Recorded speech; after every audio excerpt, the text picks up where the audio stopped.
Jadi cara di Melbourne di Universitas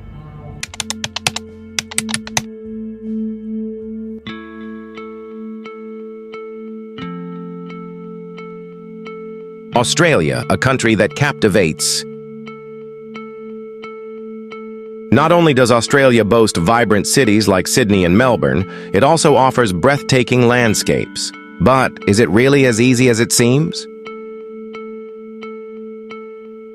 Life there is fast-paced, with a different culture and new customs that may be hard to understand. Without preparation, culture shock can become a real challenge.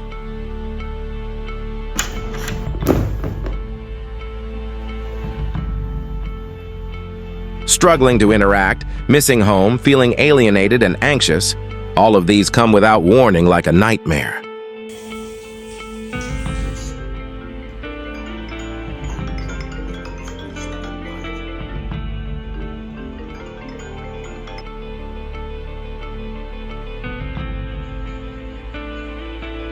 But sometimes a nightmare is enough to wake us up.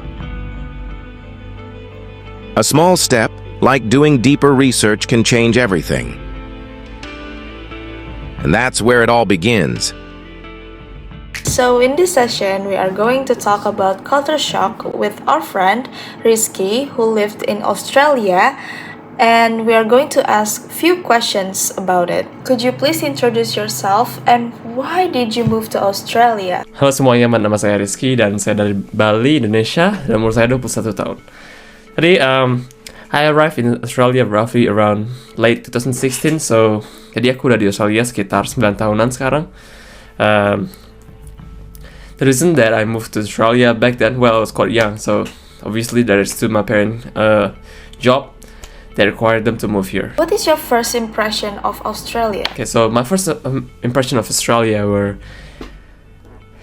to be honest, I actually didn't quite have any expectation when first arrived, since I was actually into Japanese culture. Yeah, so I actually like watching anime when I was young, so I actually want to go to Japan and live there.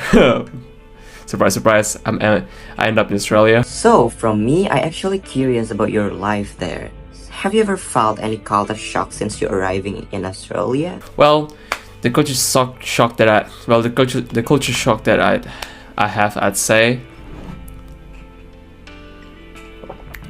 that people here is always on time. So if they say ketemu jam 7 ya malam, you must be there by 7 malam.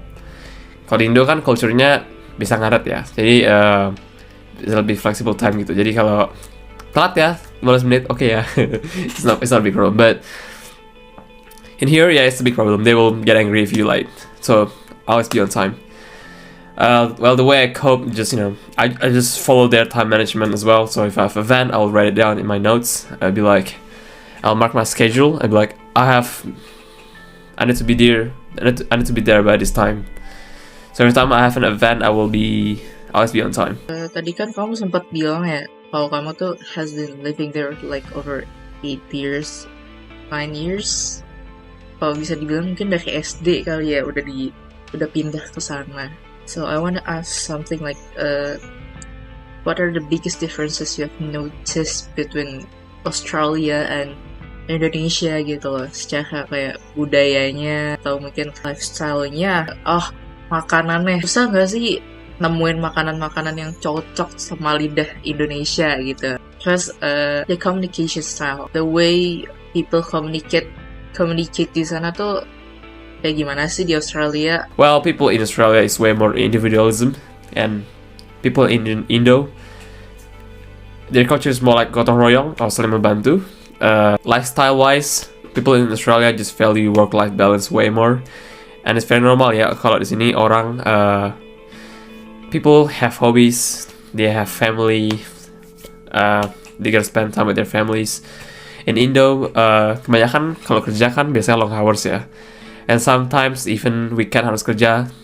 Terus sometimes juga di expect buat ngebantu bos bekerja walaupun itu bukan working hours-nya. The next one is going to be food. Most people here usually use bread as their main source of carbohydrate. Well, people in Indo, they use rice. Communication style. Humor and slang words in Australia is big part of their culture. So they often abbreviate some word. For example, people here call breakfast brekkie, and their joke mostly sarcastic instead of depreciating or playful. Well, in Indo, their humor is usually lighthearted and avoiding any offense topics. Now I want to ask you, have you found it difficult to understand with Australian norms, habit or tradition? No, I actually didn't have any difficulty in understanding it. It's maybe because I stayed here since I was like young, so I just kind of get to it. I just found it normal, so I didn't have any difficulty. Okay, and now I want to ask you about how have you adapted to the culture, food, communication or language, and the last is lifestyle. Well, when I first arrived in Australia, I noticed how direct people are in their communication, how much they value independence, and how casual their workplace environment is compared to Indo. Food-wise, to be honest, I don't eat a lot of Australian food. Karena my mom really good at cooking Indonesian food.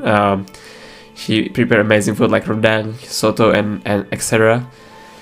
So yeah, I mostly just stay home and eat Indonesian food. Even if I go out by myself, I will go to Indonesian restaurant. But otherwise, I'll be going with my Australian friends. Obviously, I will eat Australian food.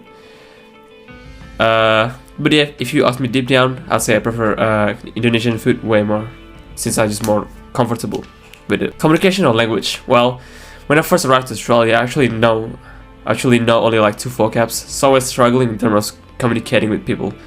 And the way I adapt to it, it's just, well, some people learn by listening to music, reading, or like reading website, something like that. But for me, the way I adapt to it, I play online games, so I need to communicate with strangers. So that's just the way I learned it, and yeah, here I am. Lifestyle. One of the biggest lifestyle change I've noticed in Australia is how much people value work-life balance. Back in Indo, the work culture can sometimes demand long hours, and sometimes there's a strong expectation to always be available, even outside of works. And in Australia, they're just more laid back, and they just respect your personal time way more. And that's it. Thank you.